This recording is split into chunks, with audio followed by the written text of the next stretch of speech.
artículos de la Declaración Universal y discutiéramos un poco de ellos para que las personas que nos ven tengan una idea más clara de realmente qué se dice en la Declaración Universal de Derechos Humanos.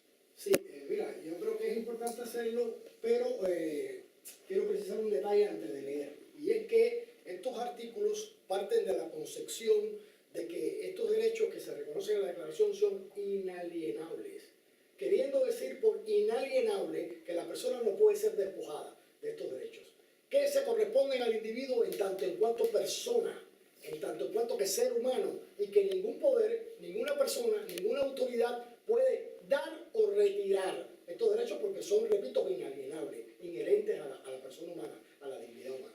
El primer artículo que aparece en la Declaración Universal dice así, artículo 1, todos los seres humanos nacen libres e iguales en dignidad y derechos, y dotados como están de razón y conciencia, deben comportarse fraternalmente los unos con los otros.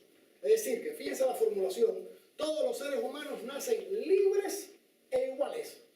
O sea, no establece diferenciación alguna entre un ser humano y otro. Todos nacemos libres e iguales. Y dado que tenemos conciencia, bien, debemos portarnos fraternalmente unos con los otros.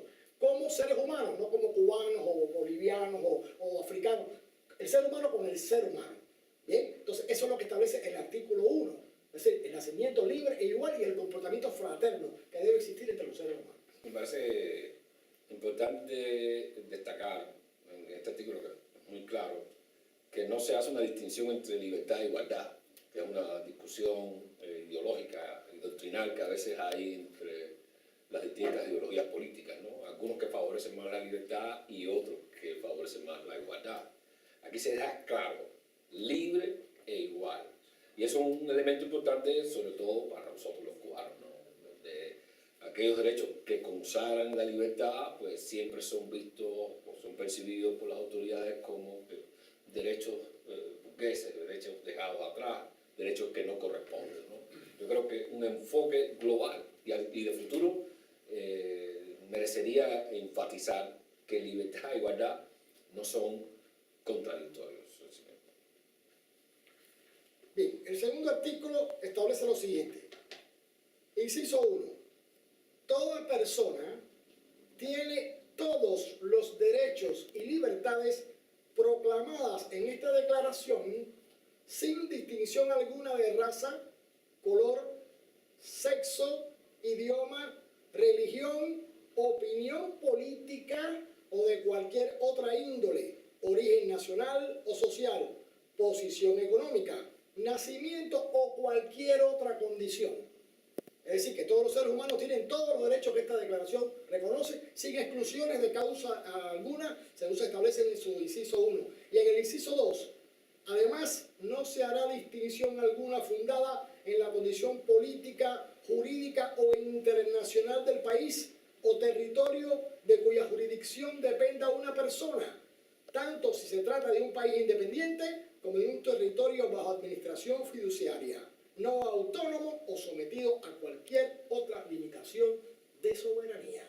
Es decir, que independientemente del lugar donde la persona viva, del status quo que tenga el territorio donde la persona esté, pues de todas formas mantiene todos estos derechos y todas las libertades reconocidas en esta declaración. Aquí en este punto yo creo que el más importante a señalar es esto que se refiere, en el caso específico de nuestro país, a la opinión política. O sea, que aquí evidentemente todo está supeditado a cuál es tu ideología, cuál es tu visión política, y de acuerdo a eso pierdes o no tus derechos, ¿no? Yo creo que ese es el punto, este artículo yo creo que es muy importante para nuestra realidad, donde evidentemente cuando ya tú tienes una posición política distinta a la que plantea el sistema, sencillamente ya pasas a perder todos tus derechos y ya eres una no persona, ¿no? Yo creo que este punto es uno de los que hay que retomar en nuestro país. El artículo 3. Todo individuo tiene derecho a la vida, a la libertad y a la seguridad de su persona. Es decir, que el derecho a la vida es uno de los derechos básicos. Como ustedes saben, en el mundo hay una campaña contra la pena de muerte, y yo creo que eso también es uno de los puntos interesantes a analizar en su oportunidad en Cuba, porque el Código Penal cubano recoge en casi 30 figuras delictivas la pena de muerte como sanción para esos delitos. Entonces me parece que eso sería una cosa a estudiar en en su oportunidad. El artículo 4. Nadie estará sometido a esclavitud ni a servidumbre. La esclavitud y la trata de esclavos están prohibidas en todas sus formas. Bueno, yo creo que eso se explica por sí mismo. Me parece que es muy... Lo que pasa es que ahí en el caso cubano hay un término, o hay un medio término, que es la condición en que los cooperantes cubanos salen a trabajar al exterior por las empresas cubanas, ¿no? Que salen en función de semiesclavitud. O sea, hay que pensar de que los médicos, profesores, profesionales que salen a América, a África, desde que llegan al lugar les retienen, digamos, los pasaportes, les pagan menos de lo que son contratados. Y pienso que eso es algo que a lo mejor muchas veces pasamos por alto, pero que sí, que hay un estado de semiesclavitud. Eso en el caso de cuando salen fuera de la isla. Pero también está el caso del compromiso de las empresas extranjeras con los empleados cubanos. Estoy hablando de las hoteleras. Sol Meliá, por ejemplo, que saben que le paga un salario de miseria a sus trabajadores en condiciones de semiesclavitud, cuando saben que el Estado se está embolsando 500, no sé cuántos dólares por cada trabajador, por cada empleado, ya sea desde la persona que limpia el piso hasta el gerente. O Etexa también, las empresas que comparten el monopolio de Etexa, las empresas extranjeras, que también saben de que sus empleados reciben un salario miserable, o sea, salario de semi-esclavitud, que es el mecanismo que funciona. O sea, yo pienso que específicamente ese punto hay que revisarlo en un momento de transición en Cuba, porque no se puede seguir permitiendo que las empresas exploten, las empresas extranjeras, ni el Estado tampoco, pero exploten al trabajador cubano, lo lleven a nivel de semi-esclavitud. El artículo 5. Nadie será sometido a torturas ni a penas o tratos crueles, inhumanos o degradantes. El artículo 6. Todo ser humano tiene derecho en todas partes al reconocimiento de su personalidad jurídica. Eso es un tema grave aquí, porque además somos no personas. O sea, no personas, aún y los que son personas son no personas, porque no son, digamos, o se consideran personas naturales en caso de la economía. O sea, no son personas jurídicas, no pueden tener una cuenta en un banco, no pueden tener activos en situación, no pueden crear empresas. O sea, aquí el caso de la persona jurídica cubana es bastante limitado y pienso que sería uno de los elementos a discutir para promover la personalidad jurídica que tenga responsabilidad y visión sobre la sociedad. Tiene que ver con lo que mencionaba anteriormente, la semiservidumbre. Una relación estrecha entre una cosa y la otra. Yo creo que es un punto clave a analizar. Y además que deja desvalido al ciudadano. O sea, porque entonces viene la empresa extranjera o viene el mismo Estado regenteado por el gobierno militar, y entonces lleva al individuo a una situación en la cual no puede elegir, no puede decidir, porque está marcado por una legislación que le impide discutir sus derechos, proyectarse hacia el futuro. Y esa es parte de la falta de confianza en el futuro que tiene la sociedad cubana. En el artículo 7, todos son iguales ante la ley y tienen sin distinción derecho a igual protección de la ley. Todos tienen derecho a igual protección contra toda discriminación que infrinja esta declaración y contra toda provocación a tal discriminación. Bueno, esto evidentemente no se cumple para nada acá, ¿no? Para nada todos tenemos los mismos derechos ante la ley y las personas que sencillamente se saltan completamente la ley, bueno, lo conocemos, la élite gobernante sencillamente no responde absolutamente a nada. Ellos, sobre todo esa cúpula, esa élite dura, hacen lo que se les place y sencillamente no hay forma de demandarlo, no hay forma de incluso creo que, bueno, después más adelante discutiremos ahí dentro de el Código Penal o la Constitución, ¿no? Hay un tema que toca ese punto, ¿no? Sí, yo pienso que el tema de la igualdad de la ley también se enfrenta a otro tema, que es que con el aumento de la corrupción en los últimos años, pues no solamente la élite política es la que está llamada a estar fuera de la ley, sino que también hay nuevos grupos sociales, sobre todo grupos con poder financiero que se están poniendo al margen de la ley, digamos, y sobornan, digamos, a instituciones como la vivienda o los archivos y compran espacios o compran a las fiscalías. O sea, que también es eso, no solamente el despropósito político de un grupo político, sino también hay que pensar en los nuevos grupos emergentes que están surgiendo ahora con una fortaleza económica, que entonces pueden comprar a nivel de miseria que está la sociedad, pues pueden comprar a los funcionarios y los ponen fuera de la ley. Ahí sobre ese tema hemos hablado varias veces de las transiciones tipo China, tipo Rusia, ¿no? que van específicamente en este punto. Claro, de todos modos, hay digamos, un ambiente general que es clave, ¿no? De pronto, cuando se dice todas las personas, los individuos son iguales ante la ley, y el cubano común, por no hablar del cubano promedio, tiende a preguntar qué ley, ¿no? Porque aquí no hay cultura legal tampoco, ¿verdad? De pronto, cuando la gente se enfrenta a la ley de un lado o del otro, pues tiende a molestarse, ¿no? Se pone molesto el funcionario y a veces se pone molesto el ciudadano cuando la ley entra a jugar, ¿no? Yo creo que eso es clave de la declaración, empujar en la dirección de esa cultura legal, para empezar un poco. No, me alegro que hayas dicho eso porque nosotros vemos eso a diario, ¿no? En la asociación jurídica. O sea, vemos que en efecto los ciudadanos no conocen para nada prácticamente sus derechos, pero también que las autoridades se molestan a veces cuando se les reclama el derecho de los ciudadanos. Y en ocasiones una persona va a entregar una carta reclamando algo y sencillamente dice no te vamos a aceptar esta carta. Aunque la Constitución dice que los ciudadanos tienen derecho a reclamar y a ser respondidos en el tiempo que la ley establece, pero dice sencillamente yo no te voy a recibir eso, como si tú no lo hubieras entregado. Entonces la persona queda en un estado de indefensión total y completa. Pero eso pasa a menudo, muy a menudo. Y se está volviendo como la norma, ¿no? No aceptarle a la gente reclamación. Sencillamente, si tú no me la has aceptado y yo no te lo he firmado, es como si no lo hubieras entregado, es como si no lo hubieras escrito. Entonces eso está pasando muchísimo, lo estamos viendo. Y por otro lado, también es muy claro cómo las autoridades muchísimas veces se molestan cuando tú les reclamas la ley. O sea, como que se ofenden. Que no les gusta que uno le diga, no, pero la ley dice, la Constitución, el artículo tal del Código Penal, etcétera, ¿no? Se molestan ostensiblemente. O sea, que eso forma parte también de la cultura esta legal que decía Cuesta, ¿no? Porque, bueno, se supone que las instituciones están llamadas precisamente a proteger la legalidad y a responderle a los ciudadanos. Entonces, cuando la institución se molesta, no te quiere recibir una carta, o no te quiere responder, o no te quiere atender, bueno, ¿cómo queda entonces el ciudadano?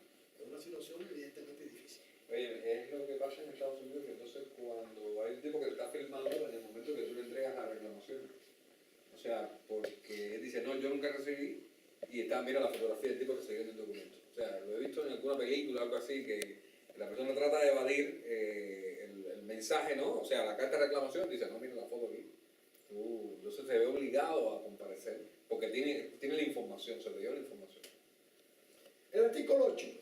Toda persona tiene derecho a un recurso efectivo ante los tribunales nacionales competentes que la ampare contra actos que violen sus derechos fundamentales reconocidos por la Constitución o por la ley. Por ejemplo, es interesante, el derecho constitucional mexicano tiene una institución que se llama la institución del amparo. El amparo es un tribunal al cual uno puede acudir cuando alguna institución gubernamental o no ha violado el derecho del ciudadano. Entonces existen estos tribunales o este recurso de amparo que es la vía para que la persona pueda reclamar a las instituciones. En Cuba eso no existe. Pero existió durante la República. Sí, como no, el Tribunal de Garantías Constitucionales. Sí, pero ¿qué pasa ahora? Se supone que la Fiscalía es la garante por excelencia de la legalidad. Pero bueno, estamos cansados de ver reclamaciones a la Fiscalía para que se restablezca la legalidad y que sencillamente o la Fiscalía no hace nada o las instituciones a las que se destina esto, a las que la Fiscalía acude, pues sencillamente no obedecen a la Fiscalía, o sea, no se cumple. No, yo decía la pregunta, Bayín, de que si existió en la República con toda intención, porque yo repito la idea... Y con buena intención. Y con buena intención, gracias. Yo repito la idea de que muchos de los elementos de la modernidad jurídica y legal, de ese respeto, o sea, está en nuestra cultura, o sea, está en nuestra cultura histórica, en nuestra documentación. Y lo que solamente hay que retomar esos elementos que están, digamos, que estuvieron seguramente en la Constitución del 40 o en la Constitución del 1, no sé.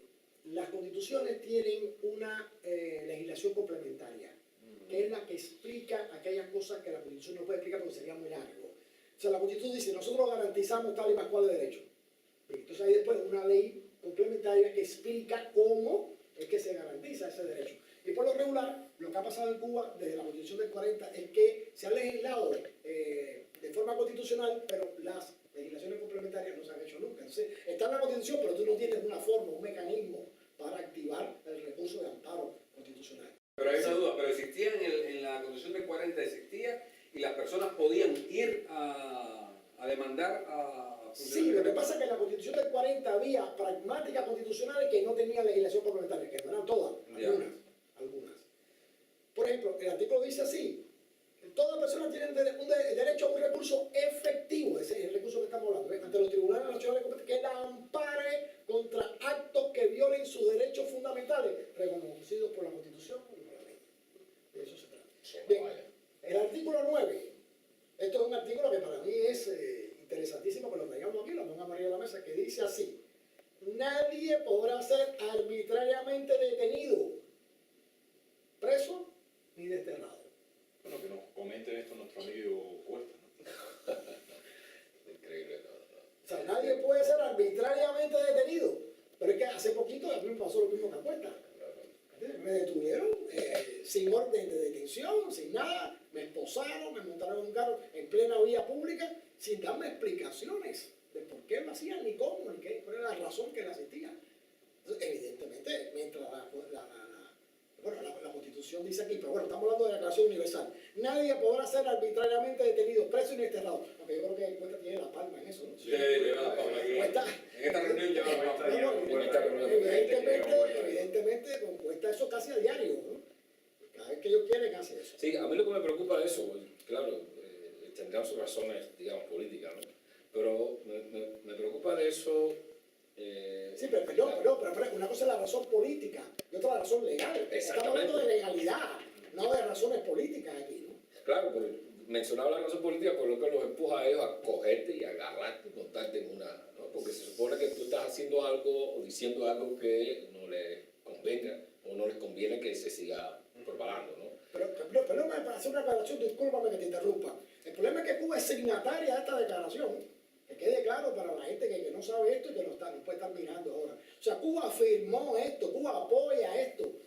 Es decir, se supone que Cuba respete un convenio internacional que ella firmó y que no lo ha renunciado. Sigue ahí. Inclusive con un puesto en Ginebra, en la Comisión de Derechos Humanos. Y sin embargo, bueno, esto evidentemente se viola ostensiblemente prácticamente a diario. Yo pienso que desde que entraron la revolución, la famosa discusión de la revolución fuente de derecho, o sea, aunque hubiera firmado, aunque la República hubiera sido un importante, no solamente firmante del derecho, sino de reacción de la Declaración de Derechos Humanos, el gobierno militar desde 1959 está violando cualquiera de esos puntos. Y en este caso en específico, es totalmente, porque vamos un momentico a la historia, y estamos hablando de los pabellones de fusilamiento, estamos hablando de la militarización, estamos hablando de llevar los niños a la guerra, los famosos niños artilleros de la defensa antiaérea de la base de Granma. ¿Qué cosa era eso? Sino violar los derechos fundamentales de los niños al llevarlos a militarizarlos. O sea, llevarlo al ejército como tal, a combatir, porque fueron a combatir a Girón. Que el gobierno lo pone como un heroísmo, pero que sin embargo viola parte importante de la mayoría de los documentos de derechos humanos. A mí hay un punto que me preocupa y me llama la atención en este sentido, ¿no? Más allá de la cuestión legal en el país. Y es el hecho de que esta práctica de detenerte la hacen personas, fundamentalmente hombres, sin nombre. Y a mí lo que me preocupa, eso lo veremos en algún momento, ¿no? Más adelante, y la asesoría de la asociación jurídica es importante. Me preocupa que estos hombres sin nombre asuman la responsabilidad de detenerte, porque cada vez que una autoridad te detiene se tiene que presentar, ¿no? O ya sea con las chapas, el número de la chapa de policía, tú sabes que te estás entregando tu cuerpo a alguien, a un funcionario reconocido, o simplemente con su carnet. Pero estos hombres se llaman Juan, Ariel, Pedro, y Juan, Ariel o Pedro te detienen, pero en realidad no son esos sus nombres. Y entonces aquí esta impunidad jurídica, esta impunidad real, me preocupa porque mañana amaneces en una cuneta y no te matan. Pero evidentemente Cuesta, eso da muestra de que ellos saben que están haciendo actos ilegales. Porque cuando defendiendo desde la legalidad el orden de tu país, tú te presentas, sí, tienes que presentar. Y tú tienes tu nombre y tú tienes tu número de placa. Pero está claro que ellos están conscientes de que están violando los derechos de los individuos. Y por eso es la razón principal por la que sencillamente quieren quedar en el anonimato. Una cosa que tú dijiste ahorita, que yo quería hacer una salvedad ahí. Yo creo que la revolución es fuente de derecho. Y la doctrina jurídica la acepta, la revolución es fuente de derecho. Pero las revoluciones son fuente de derecho hasta que no se institucionalizan. Y cuando ya se hace una constitución y se discute la constitución y se introniza la constitución en el país, la revolución deja de ser fuente de derecho. Para la fuente de derecho por excelencia pasa a ser la constitución misma. Vamos a eso claro. O sea, vamos a aclarar Vamos a eso. nosotros mismos. Sí. O sea, digamos, la revolución es fuente de derecho desde 1959 hasta 1976. Ajá. Digamos, ¿no? O sea, esto el gobierno está por decreto, el primer ministro que gobernaba, no sé qué. A partir de 1976, la Constitución socialista, ya se acaba el discurso del derecho de la revolución a partir de lo que establece la Constitución. Ahora, el artículo 10. Toda persona tiene derecho en condiciones de plena igualdad a ser oída públicamente y con justicia por un tribunal independiente e imparcial para la determinación de sus derechos y obligaciones o para el examen de cualquier acusación contra ella en materia penal. O sea, aquí, ¿qué me llama la atención? Bueno, primero, en condición de plena igualdad, a ser oída públicamente y con justicia por un tribunal independiente. Y tribunal independiente, bueno, yo creo que para todos está claro qué cosa es un tribunal independiente. No, pero es que eso implica lo que hemos discutido otras veces, separación de poderes, ¿no? Claro. Y el Poder Judicial tiene que ser un poder independiente y eso aquí, bueno, como ha dicho Cuesta otras veces, se asume como una visión burguesa de la organización del Estado, ¿no? Entonces, evidentemente no puede haber un Poder Judicial independiente en este país. Y el artículo 11, inciso 1. Toda persona acusada de delito tiene derecho a que se presuma su inocencia mientras no se pruebe su culpabilidad conforme a la ley y en juicio público en el que se le hayan asegurado todas las garantías necesarias para su defensa. Todas las garantías necesarias para su defensa. Y tiene derecho a que se presuma su inocencia. A mí me llama la atención de que aquí en Cuba las cosas no parecen ir por ahí. Aquí más bien se presume la culpabilidad a priori de la persona. Tú eres culpable hasta que no demuestra que eres inocente. Y muestra, eso es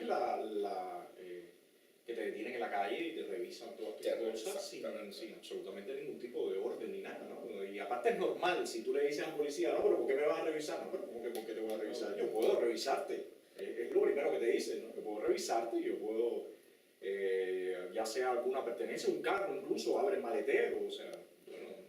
Claro, yo he visto personalizar este tipo de comentarios, pero tengo un caso muy concreto porque se repite con mi esposa, ¿no? Gloria, que ella está revelada totalmente a que la revisen en los puntos de control o en algún lugar. Ella está revelada. Entonces ya se ha acostumbrado a pasar por la horca caduina, el trago amargo, de que la conducen de un punto de control a una estación de policía. Entonces allí ella repite lo que nos enseñó alguna vez Ballín, ¿no? En relación con la cuestión del registro y la legalidad. Entonces los policías se quedan estupefactos. Dicen, bueno, esta señora no trae nada ilegal, ¿por qué no se deja registrar? Uno, dos, ¿y de dónde ella sacó todas esas leyes, no? Entonces los policías pues cometen errores, incluso de retórica, porque al final todos coinciden en que ellos no se deben a la ley civil, y a esto es peligroso. Ellos se deben al ordeno y mando. Y ellos responden a una disposición legal del jefe que les dijo que tienen que registrar a la gente. La ley civil no es para ellos. Y entonces ahí hay un enredo tremendo que no tiene toda la publicidad del caso, pero que merece llamar la atención sobre esto, ¿no? Porque ya ellos se ven contra la pared cuando 4, 5, 6 ciudadanos dicen no me voy a dejar registrar, simplemente condúceme a la estación de policía si usted lo cree. Y ahí pues la gente pone la ley sobre la mesa. Y yo creo que esto es un punto clave en este asunto de presumir la inocencia, porque porque te registran porque asumen que tú llevas algo ilegal, lo presumen, Lo presumen. antes de. Mira, con relación a eso, hay un punto también que me parece importante, que es, y lo analizaremos también en su oportunidad, la obediencia debida. ¿Bien? O sea, las autoridades te dicen en un momento determinado, yo cumplo órdenes.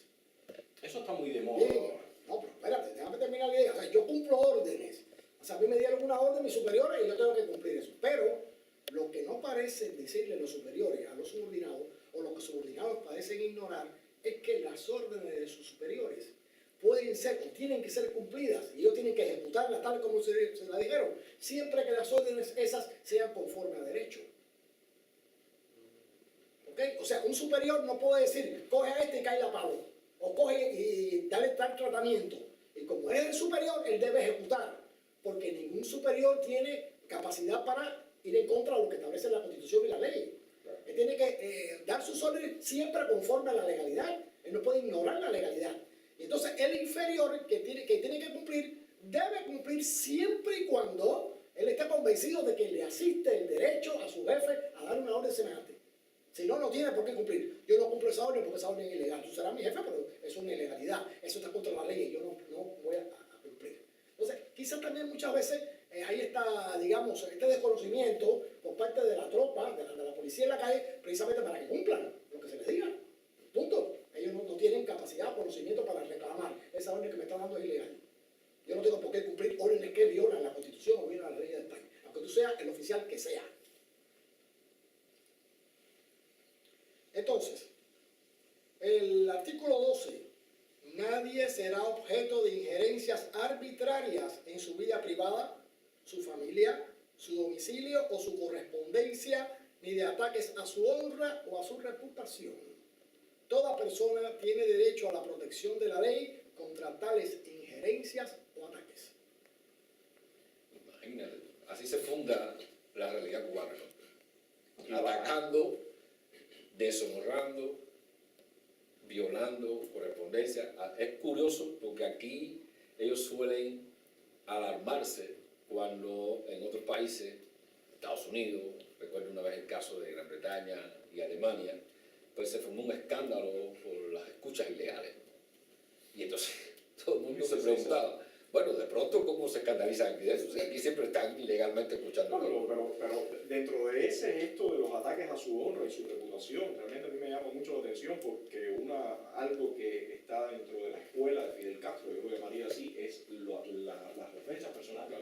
O sea, desde que Fidel Castro tomó el poder, si por una cosa se ha caracterizado es por ofender directamente y abiertamente a los individuos personalmente, incluso a sus aliados, públicamente muchas veces y otras veces en privado. Entonces, esto definitivamente es, aquí se arrasa con eso desde un principio. Bueno, hace muchos años alguien decía que, hablando de la retórica de Castro y el resto de la tropa, decía que algo muy juicioso, o sea, sin ofensa no hay discurso político en Cuba, ¿no? Sí, el discurso político se basa en la ofensa y tiene que ver mucho con esto que dicen acá, y eso es importante. Bien, el artículo 13, inciso 1. Toda persona tiene derecho a circular libremente y a elegir su residencia en el territorio de un Estado. Inciso 2. Toda persona tiene derecho a salir de cualquier país, incluso del propio, y a regresar a su país. Dice que se va a cumplir dentro de poco eso aquí, ¿no? No, y sobre todo el primero, ¿no? La libre circulación. La libre, ¿cómo es que le llaman ellos a esta ley? La inmigración interna. La ley de inmigración interna. Eso es delirante. Absolutamente delirante. Pero es ilegal en otra provincia del país. No, lo que pasa es que, bueno, ya veremos su oportunidad, pero la Constitución establece que la persona puede moverse libremente del país. Entonces, una ley que después prohíba eso es una ley anticonstitucional, porque modifica lo que dice la Constitución, y eso no le es dado una ley de menor rango. Eso no es posible. Las leyes de menor rango que pretendan corregir de alguna manera a la Constitución son nulas de pleno derecho. Eso no tiene sentido. Sin embargo, aquí se ha aplicado eso. Que lo digan los orientales. El artículo 14. En caso de persecución, toda persona tiene derecho a buscar asilo y a disfrutar de él en cualquier país. Este derecho no podrá ser invocado contra una acción judicial realmente originada por delitos comunes o por actos opuestos a los propósitos y principios de las Naciones Unidas. El artículo 15. Toda persona tiene derecho a una nacionalidad. En su inciso 2, a nadie se privará arbitrariamente de su nacionalidad ni del derecho a cambiar de nacionalidad. Bueno, la segunda parte se viola completamente, ¿no? Aquí en Cuba tú no puedes cambiar de nacionalidad, ¿no? Para entrar a Cuba siempre tienes que entrar al territorio como ciudadano cubano. O sea, eso siempre tienes que entrar con el pasaporte cubano. Sí, definitivamente. Eso va a poder ofenderte después. Sí. Va a poder decir gusano, etc. Porque si quieres otra nacionalidad, pues claro, sería imposible. Bien, el artículo 16 trata sobre el matrimonio, o sea, la edad núbil, cuando la persona se puede casar, etc. El libre consentimiento que se necesita para establecerse el matrimonio, que la familia es el elemento natural y fundamental de la sociedad y tiene derecho a la protección de la sociedad y del Estado. El artículo 17, me parece un artículo muy controvertido. Toda persona, en su inciso 1, toda persona tiene derecho a la propiedad individual y colectivamente.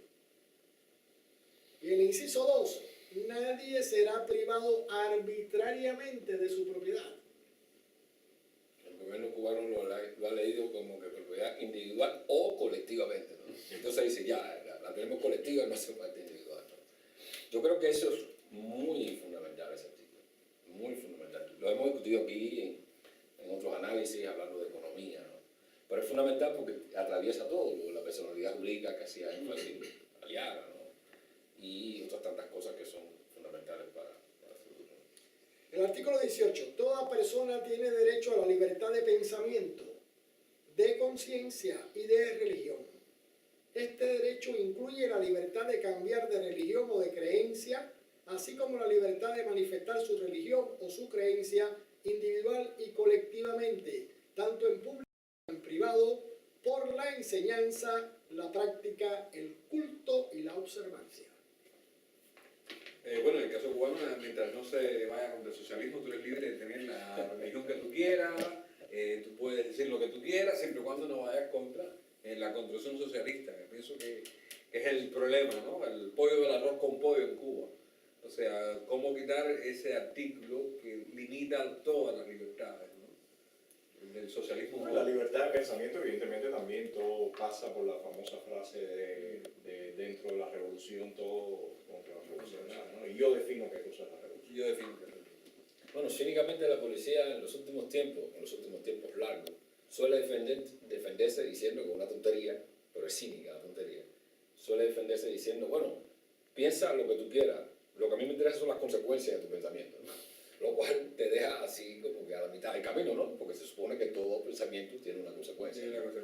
Y eso es una manera de defenderse, ¿no? Sabiendo que ya no pueden controlar, porque en el fondo, como decía Gramonte, por cierto, en el fondo, ¿cómo controlar realmente lo que está pensando la persona, ¿no? Y entonces, desde ahí, cuando digo Gramonte, es Ignacio Gramonte, para decirlo con toda la ley, desde ahí es fundamental hacer énfasis en este artículo en toda su dimensión, porque el pensamiento porque tiene consecuencias, ¿sí no? El pensamiento. Bien, el próximo artículo es también muy controvertido, para nosotros muy importante. Todo individuo tiene derecho a la libertad de opinión y de expresión. Este derecho incluye el de no ser molestado a causa de sus opiniones, el de investigar y recibir informaciones y opiniones, y el de difundirlas sin limitación de fronteras por cualquier medio de expresión. Bueno, esta es clave aquí, ¿no? Este es absolutamente clave, ¿no? Yo creo que evidentemente el gobierno totalitario cubano sabe que este artículo 19 sencillamente le desmonta en 2 días toda su estructura, porque la estructura del gobierno cubano se basa en lo opuesto de esto, ¿no? Entonces, evidentemente, se viola a diario y es interés total del sistema mantenerlo Tal como está. tal como está. El artículo 20, inciso 1. Toda persona tiene derecho a la libertad de reunión y de asociación pacíficas. 2. Nadie podrá ser obligado a pertenecer a una asociación. Es decir, libertad de asociación. ¿Entiendes? Bueno, para mí, sobre todo, particularmente este artículo me toca muy de cerca.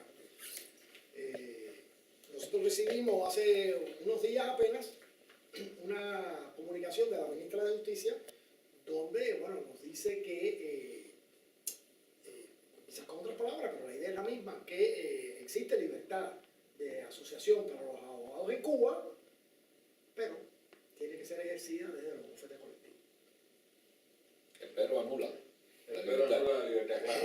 ¿Entiendes? O sea, hay libertad de asociación, pero siempre que se haga desde aquí. Entonces, bueno, la libertad para mí es un concepto muy claro, que no admite ambigüedades. Ser libre o no ser libre para algo, ¿no?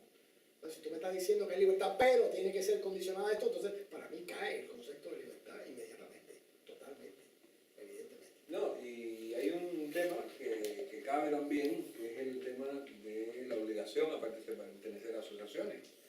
Como por ejemplo, no solamente en los sindicatos, sino también en los jóvenes y los niños, por ejemplo, la Asociación de Pioneros de Cuba. Claro.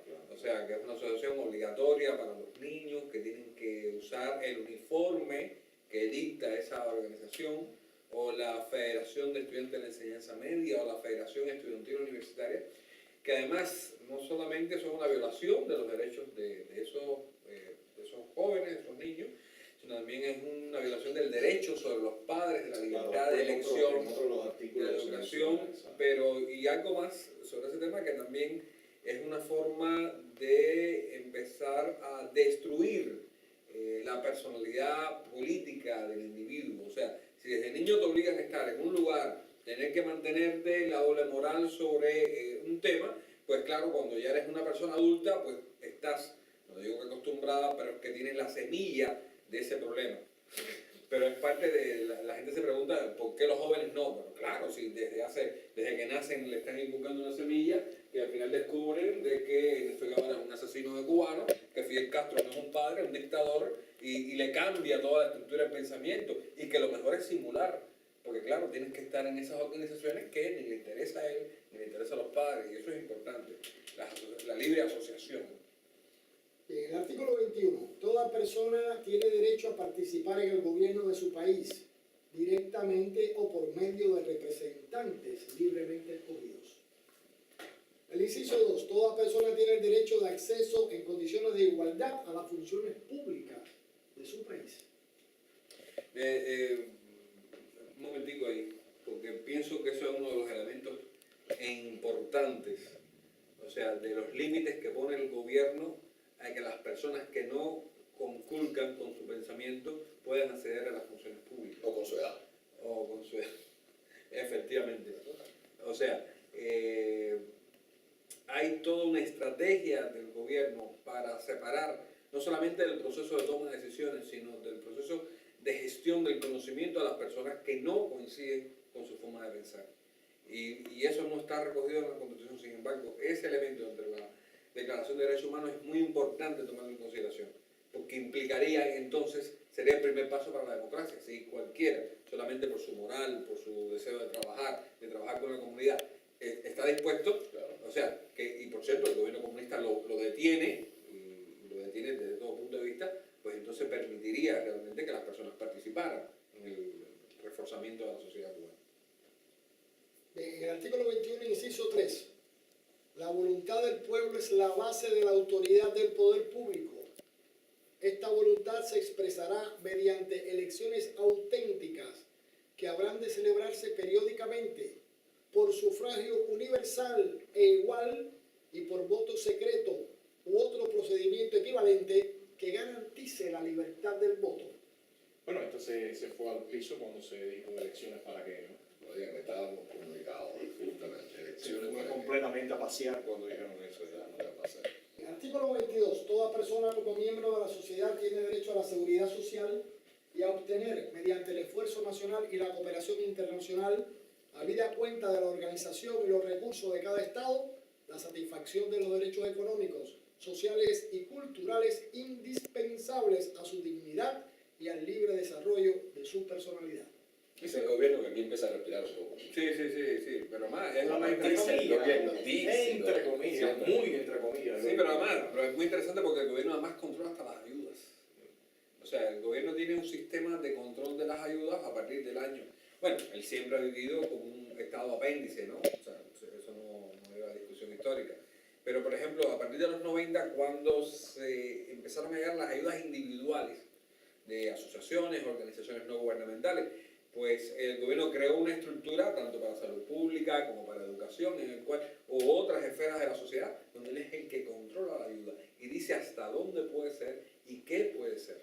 O sea, que es interesante. O sea, él frustra el desarrollo del individuo hasta ese punto, que no lo puede recibir las ayudas que por ejemplo, la muy discutida Helburton decía, o era la Helburton o la Torricelli. Bueno, había una de esas dos leyes del Congreso americano que, porque siempre se pone la parte negativa que realmente tiene la ley con respecto al pueblo cubano, pero había una parte de la ley, de una de estas dos leyes, no recuerdo bien ahora, donde se decía de que se le iban a entregar créditos a los campesinos, se iban a entregar créditos a las microempresas, se le iban a entregar semillas, o sea, Esa es la ley Torricelli. la ley Torricelli, muchas gracias, Monet. Y entonces el gobierno hizo toda una campaña contra la ley. La ley tiene cosas que son muy discutibles, casi podemos decir que negativas con respecto a la sociedad cubana, pero tenía otros puntos que eran muy interesantes. Sin embargo, el gobierno lo negó, porque te imaginas unos campesinos libres con semillas, tractores, créditos norteamericanos, que evidentemente haría el traste con el compatriota Lugo. Lugo es el de Acopio, ¿no? el de NANAP, perdón, el de NANAP, y su proyección de la Asociación Nacional de Agricultores Pequeños.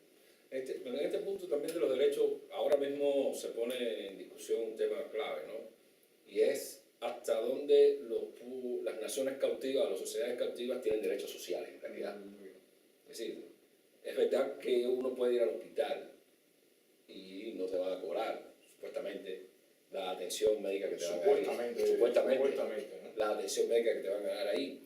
Pero como en las sociedades medievales te la cobran en algún punto de tu proceso, tu biografía personal, y te la cobran con lealtades obligadas, con que no puedes salir del país, etc.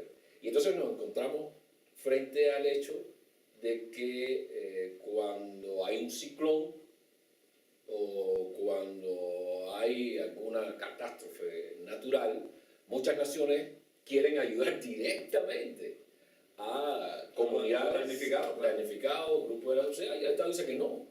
Y ha preferido poner detrás la agenda social, por eso menciono el punto, antes de permitir que un ciudadano del mundo o un Estado cualquiera ayude a una comunidad específica y directamente, ¿no? Por eso yo creo que ahora hay un debate con eso, porque se dice, yo no tengo toda la certeza, de que van a empezar a cobrar algunos servicios médicos en Cuba, que ya están estudiando eso. Entonces mucha gente está escandalizada y sale a reducir entonces este gran debate que se está sosteniendo en algunos lugares, ¿no? Y eso es importante. Si son derechos sociales independientemente del Estado. El Estado debe proveer a eso, pero yo los tengo independientemente. Y entonces los satisfago según quien pueda ayudarme a satisfacerlo, ¿no? Yo creo que eso es importante recalcarlo de cara a futuro. Bien, el artículo 23, inciso 1. Toda persona tiene derecho al trabajo, a la libre elección de su trabajo, a condiciones equitativas y satisfactorias de trabajo y a la protección contra el desempleo.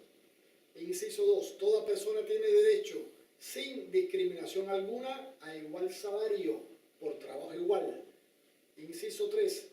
Toda persona que trabaja tiene derecho a una remuneración equitativa y satisfactoria que le asegure, así como a su familia, una existencia conforme a la dignidad humana y que será completada, en caso necesario, por cualesquiera otros medios de protección social. Mira, ahí hay un problema grave, ¿no? O sea, en esencia, primero, un gobierno que tiene hace ahorita 20 años dos monedas circulando. Paguen una y cobren otra.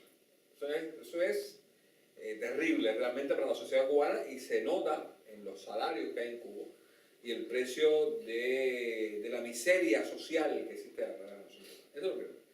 Y lo segundo, que es un elemento tan importante y fue tan trágico para la nación cubana cuando el gobierno cerró la mitad de los centrales en activo, principios del siglo XXI, que fue realmente, en mi opinión, muy modesta, un crimen de lesa patria, porque acabó no solamente con el trabajo de más de 300.000 personas, o sea, digo los que trabajaban y las familias que dependían de ese trabajo, sino también de lesa cultura, porque acabó con uno de los elementos orgánicos de la cultura nacional, que era la caña de azúcar. Yo pienso que eso es un problema grave que tiene el actual gobierno y que evidentemente se verá trabajar para tratar de limar esa tragedia que hay. Primero, la unificación de la moneda y segundo, la búsqueda, la restauración de la industria azucarera a partir de la economía de mercado, de la inversión empresarial y otras cosas. En el inciso 4, toda persona tiene derecho a fundar sindicatos y a sindicarse para la defensa de sus intereses. Mira, súper interesante ahora mismo este momento en Cuba, que está tratando de abrirse a la pequeña empresa o la pequeña iniciativa individual y que el gobierno está tratando de llevar a esos trabajadores independientes, que tienen su mecanismo laboral de manera independiente, son creadores de empleo realmente, pues tratarlo de sindicalizarlo en la central Mamerto, esta que dirige un señor que se llama Salvador Barnet Mesa, y digo Mamerto en el sentido que es solo sí y solo sí, como dirían los matemáticos y los físicos, Sí, o sea, sí y solo sí, una polea de transmisión del gobierno militar sobre los trabajadores, o sea, que no funciona para nada. Y el gobierno militar está tratando de introducir a esa gente en esos sindicatos mamertos que lo que son o existen con el solo fin de apoyar al gobierno militar. O sea, el 1 de mayo en el mundo la gente va a expresar, o sea, protesta o va a expresar su opinión sobre un tema. Aquí lo único que sirve el 1 de mayo es para marcar la lealtad del sindicato mamerto al Partido Comunista. Incluso para dar malas noticias, porque creo que hace unos días salía diciendo que es imposible subir los salarios. O sea, él es el que da la noticia, la mala noticia a la gente, ¿no? No, y vamos a desemplear más personas. Y ustedes lo tienen que entender y súmense a esto, ¿no? Bueno, en algún momento hubo una polémica de algunas de las organizaciones acá en esa dirección, porque resultó escandaloso que quien primero anuncia aquella noticia del despido de más de 1 millón de trabajadores no es la administración, sino la CCC, ¿no? Que de pronto nadie entendió nada. Luego, eso fue uno de los puntos clave por los cuales la Organización Internacional del Trabajo se escandalizó para siempre con los sindicatos cubanos.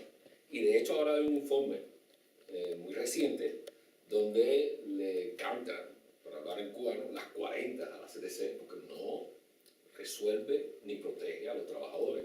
Y no solo le canta las 40, sino que apoya a pequeñas expresiones sindicales independientes que hay en Cuba, que no tienen alcance nacional ni nada por el estilo, pero que van haciendo un esfuerzo en la dirección del sindicalismo independiente. Yo creo que, y eso es un dato que importante. la CTC es un sindicato, es otro eufemismo de los que se usa en Cuba, ¿no? Realmente, y todas estas otras asociaciones que se han incluido como ONGs y toda esa historia son definitivamente una farsa, ¿no? Que además que obliga a la gente a pagar el año antes de cobrar el salario, ¿no? O sea, hay que pagar el año del sindicato, hay que pagarlo antes, ¿no? Una cosa así, y tú dices, pero ¿cómo? Antes. Y si yo no he cobrado todavía, y la gente se ve obligada para participar, para mantener el trabajo, entre comillas, pues a pagar, digamos, el sindicato mamerto en enero, febrero, para que el sindicato cumpla su tarea, ¿no? Ante el Partido Comunista. Claro, esa es la vieja idea corporativa, ¿no? Efectivamente. Yo creo un grupo semi-autónomo en apariencia, pero responde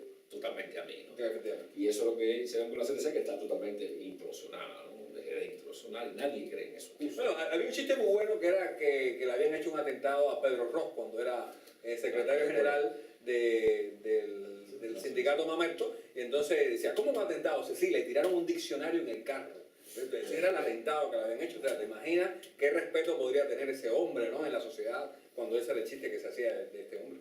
El chiste lo situaba en quinta y 10, justamente, por lo menos cuando yo lo escuché la primera vez. En el semáforo en quinta y 10, ahí mismo le lanzaron por la ventanilla un diccionario al hombre. El artículo 24. Toda persona tiene derecho al descanso, al disfrute del tiempo libre, a una limitación razonable de la duración del trabajo y a vacaciones periódicas pagadas. Bueno, mira, volvemos a los terribles años 90 y antes también, o sea, desde el triunfo del gobierno militar, las extenuantes jornadas cañeras de ir al trabajo voluntario, copiados del estajanovismo soviético, que era sobrecumplir. Pero bueno, en los 90 vino con la idea esta de la consagración, del espíritu de contingente. De los contingentes, de los los famosos contingentes, que en la televisión decían, se trabajó 14 horas al día, lo decían como un logro, cuando realmente eso era una demanda del siglo XIX. Exactamente, ¿no? Las 8 horas. Las mártires de Chicago. Exactamente, ¿no? Y se decía algo, y todavía hay veces se dice, ¿no? Sí. Salen algunos grupos que dicen, hemos trabajado no sé cuántas horas al Sí, día, sí, ¿no? sí. Trabajamos a cualquier hora. Pero ¿a qué hora descansa? ¿A qué hora atiende a la familia? ¿A qué hora hace tu vida social y cultural? En el artículo 25, inciso 1, toda persona tiene derecho a un nivel de vida adecuado que le asegure, así como a su familia, la salud y el bienestar, y en especial la alimentación, el vestido, la vivienda, la asistencia médica y los servicios sociales necesarios. Tiene asimismo derecho a los seguros en caso de desempleo, enfermedad, invalidez, viudez, vejez y otros casos de pérdida de sus medios de subsistencia por circunstancias independientes de su voluntad. Inciso 2. La maternidad y la infancia tienen derecho a cuidados y asistencia especiales. Todos los niños nacidos de matrimonio o fuera de matrimonio tienen derecho a igual protección social. Mira, eso es algo que como yo siempre planteo, ¿no? Que Cuba tiene culturalmente hablando. Yo pienso que Cuba ha marcado una impronta hace muchos años sobre el tema, o sea, aquí no existen los hijos bastardos, y hay una tensión dentro de la cultura sobre la familia que es muy importante, o sea, la igualdad de los hijos, y eso yo pienso que es algo que Cuba culturalmente va muy por delante, o está hace muchos años ya correspondiendo a ese derecho universal. Bien, el artículo 26, inciso 1. Toda persona tiene derecho a la educación. La educación debe ser gratuita, al menos en lo concerniente a la instrucción elemental y fundamental. La instrucción elemental será obligatoria. La instrucción técnica y profesional habrá de ser generalizada. El acceso a los estudios superiores será igual para todos en función de los méritos respectivos. Inciso 2. La educación tendrá por objeto el pleno desarrollo de la personalidad humana y el fortalecimiento del respeto a los derechos humanos y a las libertades fundamentales. Favorecerá la comprensión, la tolerancia y la amistad entre todas las naciones y todos los grupos étnicos o religiosos. Promoverá el desarrollo de las actividades de las Naciones Unidas para el mantenimiento de la paz. E inciso 3. Los padres tendrán derecho preferente a escoger el tipo de educación que habrá de darse a sus hijos.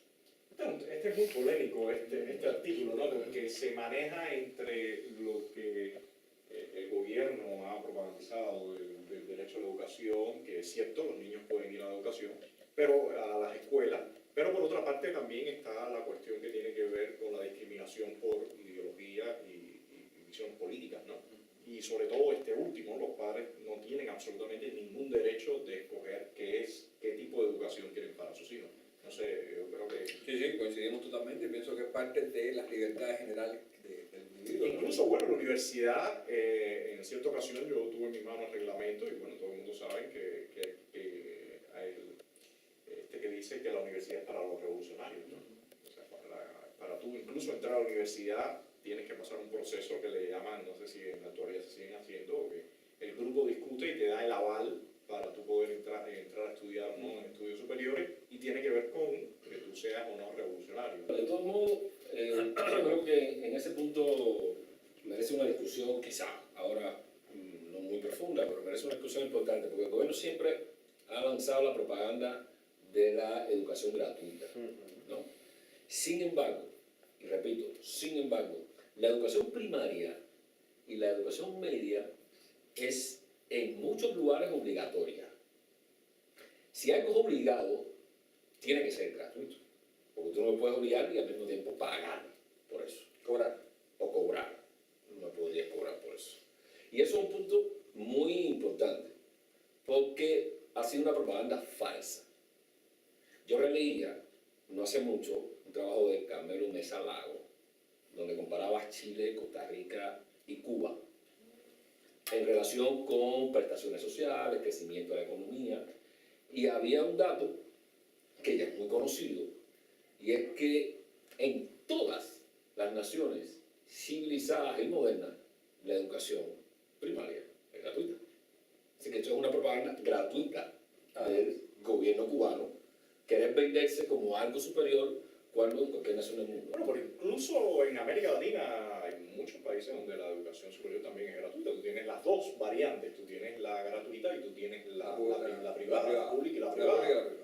Y para mí, por ejemplo, cuando yo llegué a México fue una sorpresa ver que la UNAM, que es una excelente universidad, incluso dentro del ranking que se hace anualmente, está dentro de las primeras en América Latina, pues sencillamente era gratuita. Y en el caso de posgrado, hasta como estudiante extranjero, muchas veces te pagan becas si puedes tenerla, o sea, demuestras El currículum, ya tienes currículum. claro. Entonces, eso para mí fue una gran sorpresa, ¿no? Claro. Y bueno, decía, bueno, y a mí me habían repetido toda mi vida que donde único existía esta posibilidad, y esto era uno de los grandísimos logros de la Revolución Cubana, era la gratuidad de la educación, y ahora me entero que realmente no es así en muchas partes. Volvemos a la República. En la República la educación era pública y gratuita y privada paga. O sea, hasta el nivel de bachillerato. Por eso yo lo conecto con el punto Sí, que sí, sí. mencionaba anteriormente. Sí, la propaganda es la que me permite a ellos después decir, bueno, a la universidad nada más que entra lo que yo quiera. Y lo que yo quiero tiene que ser revolucionario. Porque yo te di a ti toda una educación gratuita y por lo tanto tú debes pagar. No, sino hacer planes como lo que hay ahora, que dicen ahora necesitamos obreros calificados y sencillamente disminuyen las plazas y dices este sí, este no, tanto, y definitivamente le rompes la opción de los estudiantes, de las personas que quieren. Hace un tiempo yo veía a una muchacha que decía, bueno, es que a mí ya incluso está pasando a nivel después de la secundaria para los preuniversitarios. Decía, llegaron plazas de mecánica y no sé qué historia, y yo no deseo estudiar nada de eso, no me interesa, y sin embargo estoy forzada a hacerlo, ¿no? Está claro. Yo termino con eso diciendo que, evidentemente, si uno compara y hace un análisis más o menos profundo, se da cuenta de que la gratuidad solo podría existir donde al mismo tiempo se paga. Si no, lo gratuito no es gratuito en realidad. Alguien lo está pagando. Y yo creo que eso es un punto importante, sobre todo para un debate de modernización de Cuba. Alguien tiene que estar pagando. No hay algo así, como dicen algunos liberales, no hay algo así como un almuerzo gratis, ¿no? De pronto, si no hay algo como un almuerzo gratis, alguien nos timó en el camino con eso de la salud y la educación gratuita. Alguien estaba pagando eso. O los lomos de los trabajadores o los préstamos internacionales, ¿no? Que ya sabemos Cuba está bien endeudada. No, yo quería señalar ahí algo que siempre me llamó la atención, y digo, bueno, me parece que es uno de los grandes errores, ¿no? Cuando aquello de que se forzó necesariamente a la gente, a los muchachos de enseñanza media, a tener que ir al campo forzado. Claro. O sea, separarlo de la familia en un momento importante de la adolescencia de la persona para sacar para el campo a miles y miles y miles de muchachos lejos de los familiares allá, que pasaba cualquier cosa. Y así fue totalmente forzado. Forzado, por supuesto, además, el que no iba no estudiaba enseñanza media. Exactamente. O vas o no estudias enseñanza Eso es un media. punto que a mí me ha llamado mucho la atención, porque ninguna organización internacional como la UNICEF o similar se ha proclamado, ha hecho ninguna manifestación con respecto a esta violación completamente abierta que se ha hecho durante años aquí en Cuba. Eso duró como 20 años, mira. Como 20 años. Más, quizás, no sé exactamente, pero hasta hace poco. Hasta hace poco.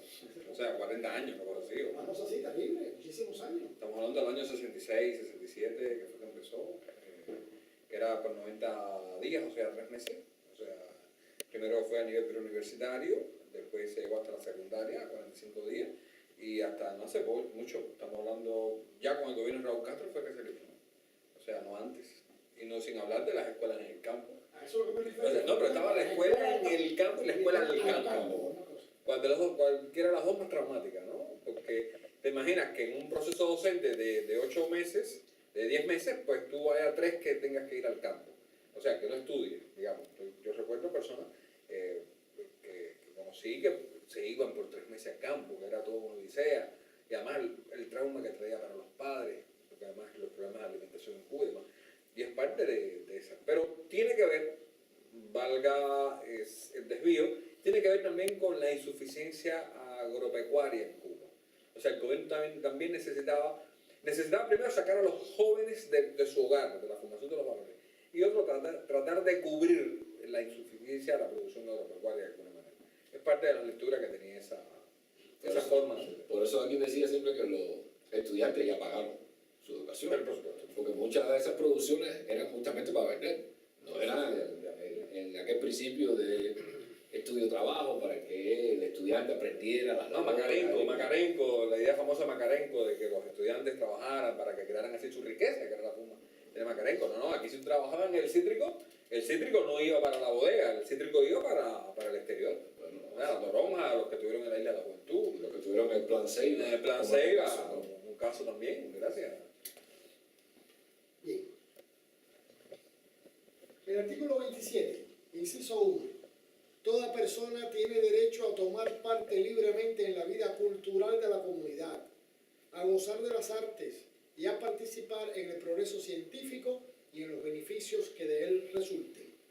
Inciso 2. Toda persona tiene derecho a la protección de los intereses morales y materiales que le correspondan por razón de las producciones científicas, literarias o artísticas de que sea autor. Mira, estamos ante un estado depredador. Y donde, por ejemplo, hay un grupo de cubanos muy preparados, muy creativos, que se reúne a través de la Asociación Nacional de Innovadores y Racionalizadores, que son personas con talento, trabajadoras, que buscan soluciones, que podrían crear patentes, que podrían enriquecer más a la sociedad cubana de riqueza material y financiera. Pero sin embargo, primero, estas cosas no son aplicadas y segundo, sus logros científicos pues son robados, y técnicos, son robados realmente por el gobierno, que no les paga y les roba la patente. Fíjate que eso es parte interesante de un gobierno, claro, que si tiene doble moneda, si no le paga los salarios a la gente, porque iba a tener otra actitud con respecto a la inventiva, a la creatividad, y estamos hablando también de los centros de biotecnología, de genética, donde hay personas realmente brillantes que trabajan en ese lugar. Y otro elemento que planteaba, el problema cultural. Acuérdate que el gobierno militar se considera el gran patrocinador de la cultura cubana. Y por ende la cultura que se puede hacer y que se lleva a los espacios públicos entra bajo el discurso de dentro de la revolución todo. Ellos parametrizan todo lo que... Efectivamente. Y entonces lo que puede ser una iniciativa cultural comunitaria, independiente, pues puede ser coartada inmediatamente, no por el Ministerio de Cultura, sino por la misma policía política. Bueno, hace un tiempo atrás hacíamos un programa que era sobre la censura y los proyectos independientes acá en SATS, y habían varios de las personas que han tratado de gestar sus propios proyectos, y ellos contaban todos los enfrentamientos que han tenido. O sea, incluso acá en SATS es algo común, ¿no? La molestia que siente la seguridad del Estado, que quien se ocupa de manejar esto no es ninguna organización. No es el ministro de Cultura. Exacto, es la seguridad del Estado que dice esto se puede y no se puede. Sencillamente ellos constantemente están tratando de limitar esas iniciativas espontáneas que hay dentro de la sociedad, ¿no? Pero ellos últimamente han aflojado la mano, por lo menos, con el tema del cobro, los derechos de autor y esas cosas, ¿no? Hay artistas que les ponen unos impuestos leoninos, ¿no? Sí. Pero de alguna manera logran obtener las ganancias de sus obras, ¿no? Yo conozco pintores. Sí, pero hay dos cosas, o sea, tú tienes razón en lo que estás diciendo, o sea, el derecho de autor como artista, digamos, los plásticos son los grandes beneficiarios, los músicos, que además que es un dinero que entra fresco a la sociedad, sobre todo cuando es derecho de autor del exterior. O sea, no estoy hablando, por ejemplo, de las editoras cubanas, que no pagan y lo que pagan es una miseria, o sea, 3.000 pesos un libro, una cosa así. Un libro de peso, como se hace. Yo también me refería a los inventores y racionalizadores que inventan cosas fascinantes, echan a andar plantas mecánicas y que de pronto sus inventos, sus racionalizaciones, pues no hay en ningún lugar. Primero porque tienen la traba burocrática de que la empresa al cual que se beneficiaría de ese invento, pues prefiere enviar a un individuo a China a comprarlo, ¿no? En vez de comprar este mismo que tiene más cerca, producto del mismo sistema burocrático. O sea, que tiene dos partes. Y además también el derecho de autor, en el caso de los cubanos, los artistas cubanos, fíjate que la mayoría se hace representar más por una asociación de derecho de autor que es la SGAE, la española, más que por la propia cubana. O sea, por el nivel de latrocinio, no sé si le di la palabra exacta, ¿no? O sea, de robo de estas entidades del Estado que puede quitarle un 17, un 22% del total de lo que beneficia su obra. Bien, el artículo 28. Toda persona tiene derecho a que se establezca un orden social e internacional en el que los derechos y libertades proclamados en esta declaración se hagan plenamente efectivos. Artículo 29. Inciso 1. Toda persona tiene deberes respecto a la comunidad, puesto que solo en ella puede desarrollar libre y plenamente su personalidad. Inciso 2. En el ejercicio de sus derechos y en el disfrute de sus libertades, toda persona estará solamente sujeta a las limitaciones establecidas por la ley con el único fin de asegurar el reconocimiento y el respeto de los derechos y libertades de los demás y de satisfacer las justas exigencias de la moral, del orden público y del bienestar general en una sociedad democrática. Inciso 3. Estos derechos y libertades no podrán en ningún caso ser ejercidos en oposición a los propósitos y principios de las Naciones Unidas. Y el artículo final, artículo 30, y para mí es tan importante o quizás más que todos los anteriores. Nada en la presente declaración podrá interpretarse en el sentido de que confiere derecho alguno al Estado, a un grupo o a una persona para emprender y desarrollar actividades o realizar actos tendientes a la supresión de cualquiera de los derechos y libertades proclamados en esta declaración. Bueno, yo creo que realmente la declaración es extremadamente precisa.